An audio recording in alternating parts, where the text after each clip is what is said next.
This is in no way my attempt to justify my comic book obsession. And this story, I really, really like. Artwork, the storytelling. Hello and welcome to another episode of The Pull List. My name is Travis. Let's talk about Doctor Who. More specifically, the 10th Doctor's second adventure in this book, titled The Arts in Space. Now, The Arts in Space is actually the second story in this book, the 4th and 5th issue in this trade. We've already talked about the first 3 issues in this book, The Revolutions of Terror. I'll link those videos down below if you've not seen them yet. But The Arts in Space is actually a 2-issue adventure where the Doctor brings Gabby on her first off-world adventure. Now, at the end of Revolutions of Terror, as you remember, the Doctor agrees to take Gabby on one adventure, just one, sort of as a thank you for helping him save the world. With the loss of Donna still fresh in his mind, but also knowing that he probably shouldn't be traveling through space and time alone, the Doctor is treading lightly on this whole companion thing. So Gabby gets one trip in the TARDIS as a thank you, and given the choice between the past, the present, and the future, Gabby chooses future. And because Gabby is a bit of an artist, the Doctor suggests bringing her to Pentaquote Gallery on Alumos.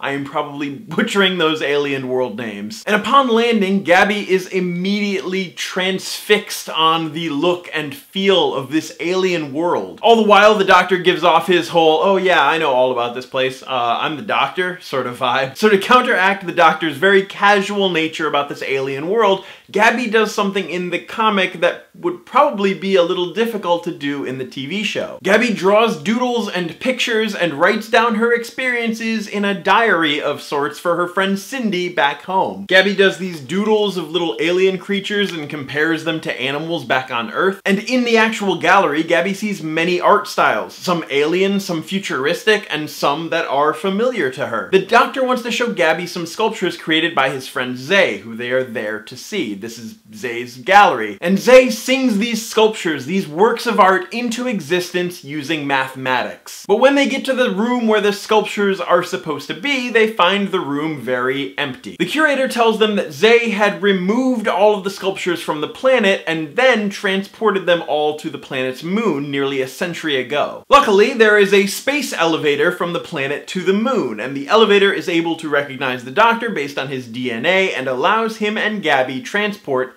to the moon. But as they're getting off the elevator, the Doctor comments about how this isn't exactly how he remembers it. As they walk through the sculptures on the moon, the Doctor tells Gabby about how Zay was always in search of the perfect subject. Zay would augment her body however she saw fit, she would become a biped, she would switch her gender around willy-nilly, and Gabby realizes that all of the sculptures that they had been passing had been conjured into existence because of Zay, just singing mathematics. But then, without warning, the sculptures begin attacking our duo. And upon successfully reaching the gates of the building where Zay is, they are greeted by someone who's called the Ultimate Apprentice. But UA assumes that the Doctor and Gabby are there to be Zay's new apprentices, and UA doesn't like that. The Doctor explains that he's just an old friend of Zay, and UA takes them down a hallway to meet her. But once they find the room, the Doctor actually mistakes Zay for her self-portrait. The Doctor realizes that the figure in the middle of the room isn't actually Zay, but it's a balanced self-expression. But then the Doctor quickly sees that Gabby, who was behind him, is no longer there. Gabby finds herself in a room with Ultimate Apprentice, but this Ultimate Apprentice is actually a female form. When Gabby asks, "Weren't you a boy a moment ago?" UA sprouts a second head, a male head, and claims to be all aspects. But back with the Doctor, the male UA claims that the Doctor is not a healer or an artist, but that he's a critic. As the Doctor climbs a staircase to escape his UA, he hears Gabby down below being chased by her UA. Gabby comments in her diary notes that even though she's being chased by a monster, yet again, she feels kind of okay because she knows that the Doctor is there. Sure, she says her life could end at any moment, but she has experienced more in this one day than most people will experience in their lifetime. The Doctor makes a break for the main stairwell that he remembers from the last time he was visiting, but it falls, and then he falls,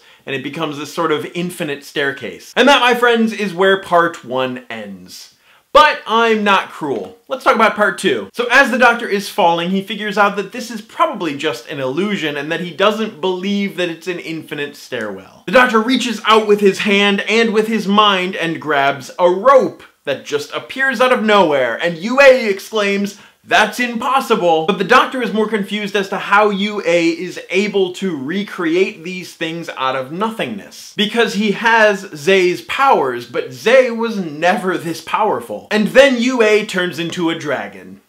Yep. Gabby, being chased by her UA, makes it to UA's studio. And after Gabby honestly compliments UA's work, UA transforms back into a standard female form. You know, with one head. Once UA realizes that Gabby is not there for the apprenticeship, they start talking about art and drawings and written language and code. And that once you have the numbers, you start to understand the very stuff from which the universe is made. Cut to the Doctor as he finds Gabby, and Gabby tells the Doctor about the studio. The Doctor concludes that the house's artwork is in a state of flux, and there's something not quite right with Gabby. Gabby's hand morphs and goes to attack the Doctor right as Gabby transforms into the male UA. Quickly escaping from UA, the Doctor finally finds Zay in a state of stasis. He attempts to reach her telepathically while the male and the female UA meet up and both decide to take down the Doctor. Gabby realizes what they're about to do and tries to stop them by positioning herself between them and the Doctor while he's trying to link up telepathically with Zay. Zay then wakes up and immediately recognizes the Doctor, but the male UA still believes that the Doctor is here for the apprenticeship. The female UA attacks the male UA, which counters by threatening to destroy all of the artwork. We then find out that the male and female form are opposing parts of Zay's psyche. She had been so lonely that she created a sculpture with a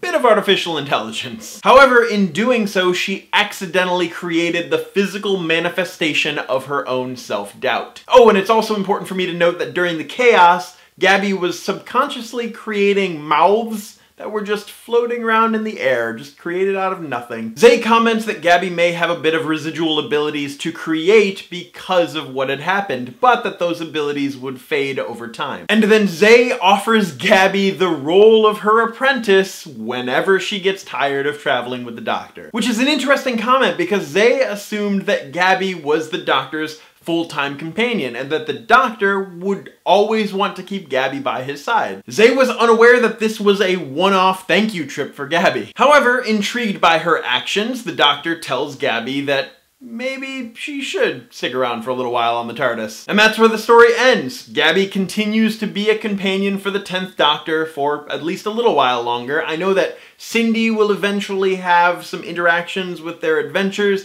I'm just not sure exactly how much because I haven't read any of these stories past this current issue that I just talked about. But I'm really interested in seeing where this story goes from here, and the nice thing is that these issues have been out for a couple years, so I shouldn't have any problem getting a hold of them. And I don't have to wait for new issues anytime soon. Parts of the story were told through Gabby's notes and drawings to Cindy, which, like I said earlier, would be kind of difficult to do in the television show, but it really, really works for a comic story. And the Doctor offering one trip, just one trip, you probably saw that coming, that Gabby would be a companion for a little while longer. That is the same offer that the Doctor gave Martha, and look how that turned out. In the comments down below, let me know if you would like me to keep covering the adventures of Ten and Gabby now that you know that she's a moderately full-time companion at this point, or would you rather me jump to a different Doctor and see what's going on with other iterations of the character? Anyway, that's it for this episode of The Pull List. My name is Travis. Thank you for fueling my comic book obsession, and you will see me tomorrow.